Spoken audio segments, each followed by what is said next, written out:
కలవు గాని మనుష్య కుమారునికి తలవాల్చుకునే దానికైనను స్థలము లేదు అన్నాడు. ఇక్కడ నక్క అనగా హేరోదుతో పోల్చారు. హేరోదులో ఈ దేవునికి స్థలం ఇయ్యనటువంటి స్వభావము ఉండాలి.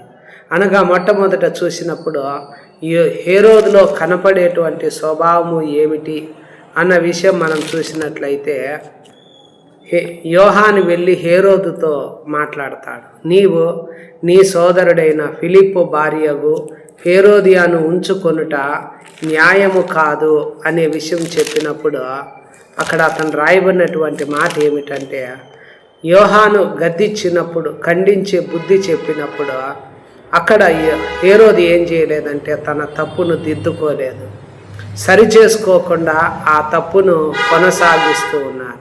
ఈరోజు కూడా జనులు హితబోధన సహింపక దురద చెవులు గలవారై తమ స్వకీయ దురాశలకు అనుకూలమైన బోధకులను తమ కొరకు పోగు చేసుకుని సత్యానికి చెవినీయక కల్పనా కథల వైపు తిరిగేశారు. కనుక ఈరోజు ఆరోగ్యకరమైన బోధ అంటే సహించరు. తమ స్వకీయ దురాశలకు అనుకూలంగా ఉండేవారిని పోగు చేసుకున్నారు.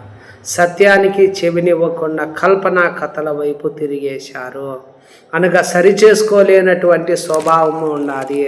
రెండవదిగా దేవుని వాక్యం అంటుంది, మీరు వెళ్ళి ఆ నక్కతో ఇలాగూ చెప్పుడి, యెరూషలేమా యెరూషలేమా, ప్రవక్తలను చంపుచూ నీ యొద్దకు పంపబడిన వారిని రాళ్లతో కొట్టుచూ ఉండుదానా, కోడి తన పిల్లలను రెక్కల కింద ఎలాగూ చేర్చుకొనునో అలాగే ఎన్నో మార్లు నేను నీ పిల్లలను చేర్చుకొని వాళ్ళని ఉంటిని కానీ మీరు వల్లకపోతిరి. ఇక్కడ ఈ దేవుడు అనేక సార్లు తన ప్రజలను చేర్చుకోవాలని, హేరోదును కూడా చేర్చుకోవాలని ఆశ కలిగి ఉన్నాడు. కానీ ఆయన యొద్దకు జనుల యొద్దకు పంపబడిన ప్రవక్తలను రాళ్లతో కొట్టడము, వారిని ఎన్నోసార్లు వారి దేవుని రాజ్యాన్ని గురించి సువార్త వెళ్ళి ప్రకటించినప్పుడు ఆ మాటలను చేర్చుకోలేకపోవడం. మిమ్మును చేర్చుకొని వాడు నన్ను చేర్చుకొను, మీ మాట వినేవాడు నా మాట వినును అనగా దేవుని మాటలు వారు నిరాకరించారు, నిషేధించారు. నేపాలు చెప్తూ దేవుని మాటలు లక్ష్యము చేయకుండా లేఖనాలు దేవుని శక్తిని ఎరుగక పొరబడుతూ శోధిస్తూ తర్కిస్తూ వచ్చినారు.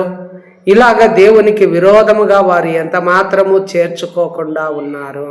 కావునని ప్రభు అంటున్నాడు, కోడి తన పిల్లలను రెక్కల కింద చేర్చుకోవాలని ఎలాగుండిందో అలాగే మిమ్మల్ని కూడా చేర్చుకోవాలని ఉన్నాను, మీరు వల్లకపోయారు అంటున్నాడు.